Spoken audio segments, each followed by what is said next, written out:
Hello दोस्तों, स्वागत है आपका मेरे यूट्यूब चैनल पीएस एजुकेशन में। और आज हम बात करेंगे कि इंग्लिश ग्रामर कैसे शुरू की जाए, कहाँ से सीखी जाए।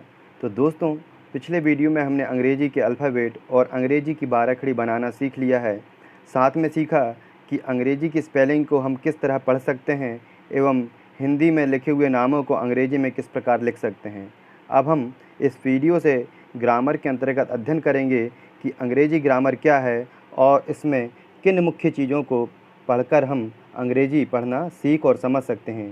तो दोस्तों, सबसे पहले हम शब्द को जानेंगे कि शब्द यानी वर्ड कितने प्रकार के होते हैं और उन्हें हम कैसे समझ सकते हैं, जिन्हें अंग्रेज़ी में पार्ट ऑफ स्पीच कहा जाता है और हिंदी में हमें इसे शब्द के प्रकार या शब्द के भेद भी कह सकते हैं।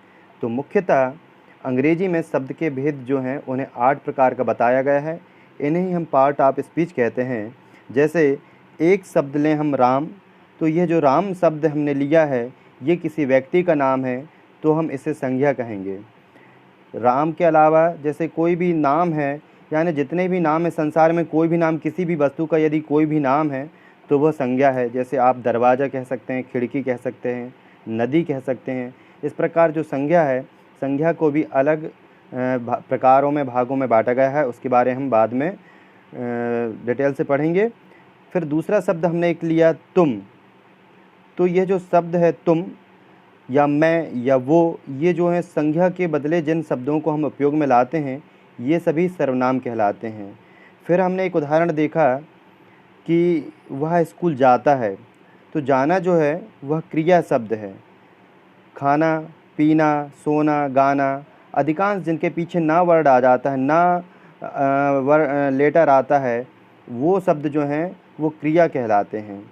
फिर यदि कोई व्यक्ति तेज़ गति से जा रहा है, तो जिस गति से जा रहा है, तेज़ गति से या धीमी गति से, तो उसकी गति की जो विशेषता बतला रहे हैं, तो वो क्रिया विशेषण होते हैं। जैसे यहाँ पर हमने तेज़ शब्द लिया है, तो ये जो तेज़ है ये क्रिया विशेषण हो गया। फिर हमने एक उदाहरण और देखा कि लड्डू मीठे हैं। तो लड्डुओं की जो विशेषता है कि वो मीठे हैं, तो ये जो मीठा शब्द है वो लड्डुओं की विशेषता बतला रहा है। यानी किसी वस्तु की विशेषता जो शब्द बतला रहा है वो विशेषण हो गया। यानी विशेषता बतलाने वाले जो शब्द हैं वो विशेषण कहलाते हैं। फिर एक उदाहरण और हम देखते हैं कि टेबल पर पुस्तक रखी हुई है। तो पुस्तक कहाँ पर रखी है, टेबल और पुस्तक का संबंध किस प्रकार से है। इस प्रकार जो संबंध को दर्शाने वाला जो शब्द है, जो दो चीज़ों के बीच में संबंध दर्शा रहा है, तो वह कहलाता है संबंध सूचक। जैसे कि यहाँ पर जो शब्द उपयोग में हमने लाया है वो शब्द है पर, तो जो पर शब्द है वो संबंध सूचक कहलाएगा। फिर हम एक शब्द देखते हैं, तुम उसे जानते हो जो अंग्रेजी पढ़ाता है। इस उदाहरण में हमने देखा कि क्या तुम उसे जानते हो जो अंग्रेजी पढ़ाता है। तो जो शब्द जो इसमें आया है वो एक प्रकार का संयोजक है, कंजक्शन है, वो जोड़ता है। तो जिसने तो जो डब्लू वाले शब्द होते हैं, हु, हुम, विच, जब ये किसी वाक्य के बीच में लगते हैं तो वो इंट्रोगेटिव ना होके कंजक्शन हो जाते हैं। जो, जिसने, जैसे, तो ये सारे जो वर्ड होते हैं वो कंजक्शन का काम करते हैं, यानी संयोजक का काम करते हैं। फिर हम 8वां जो शब्द का भेद है, पार्ट ऑफ स्पीच का लास्ट जो है, उदाहरण देखेंगे, अरे कितना सुंदर फूल है। तो अरे शब्द जो यहाँ पर लिया गया है उसमें किसी न किसी प्रकार का विस्मय होता है कि हमने एक सुंदर फूल देखा या किसी व्यक्ति को हमने देखा, अरे कितना सुंदर है। तो ये जो अरे वर्ड हमारे मुंह से निकलता है वो एक विस्मयादि बोधक होता है, विस्मय पैदा करने वाला होता है। इसे हम इंग्लिश में इंटरजेक्शन वर्ड भी बोलते हैं। इस प्रकार शब्द के 8 स्वरूप हो गए कि इन 8 स्वरूपों के शब्दों को हम जो हैं अपने दैनिक जीवन में प्रयोग करते हैं। इन्हीं 8 शब्दों का ग्रामर में विशेष महत्व होता है, इसलिए इन्हें पार्ट ऑफ स्पीच कहते हैं। अब इन्हीं 8 को हम जानेंगे कि अंग्रेजी में इन्हें क्या कहते हैं। सबसे पहले हम बात करेंगे संज्ञा की, जिसे हम अंग्रेजी में नाउन कहते हैं।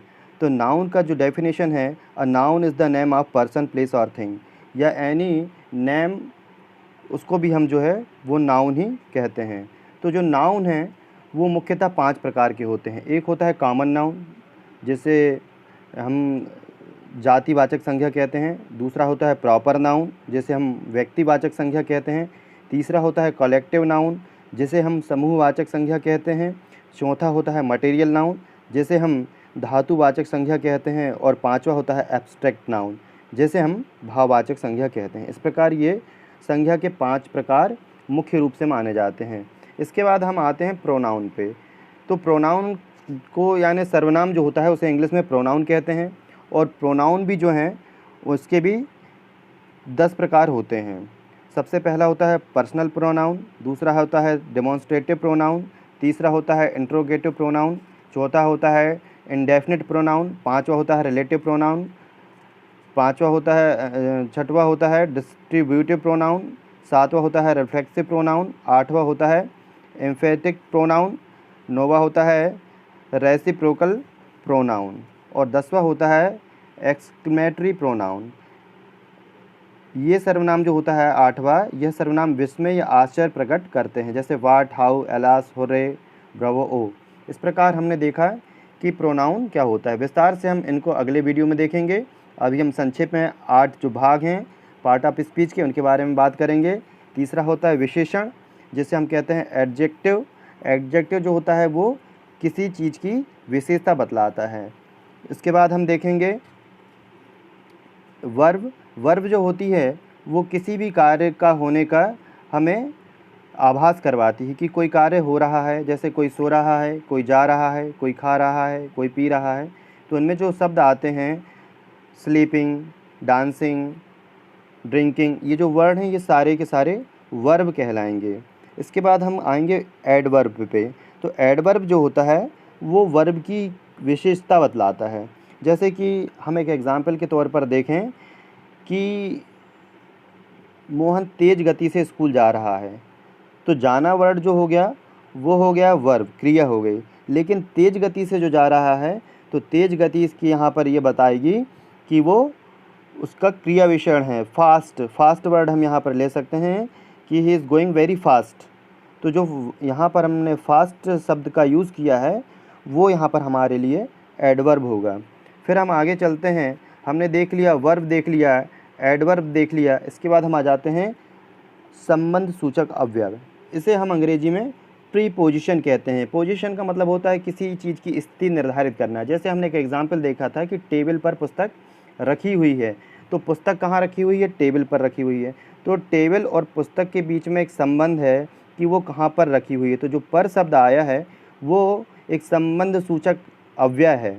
तो इसमें संबंध सूचक अव्यय में और भी जैसे हैं इन है, at, to, by, for, since, from, with, of, on, out, upon, ऐसे बहुत सारे शब्द हैं जो कि प्रपोजिशन यानी कि दो चीज़ों के बीच में उन चीज़ों के संबंध को बताते हैं, दर्शाते हैं, उन चीज़ों को जोड़ते हैं।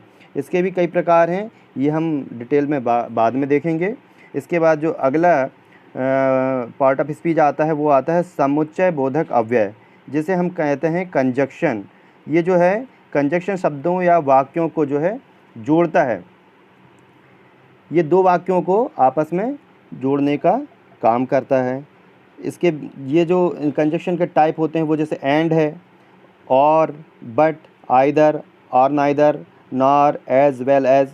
इस टाइप से हम देखें कि कंजक्शन जो है वो दो वाक्यों के बीच को में लगा करके वाक्यों को जोड़ता है। इसके बाद जो लास्ट पार्ट ऑफ स्पीच होता है वो होता है इंटरजेक्शन।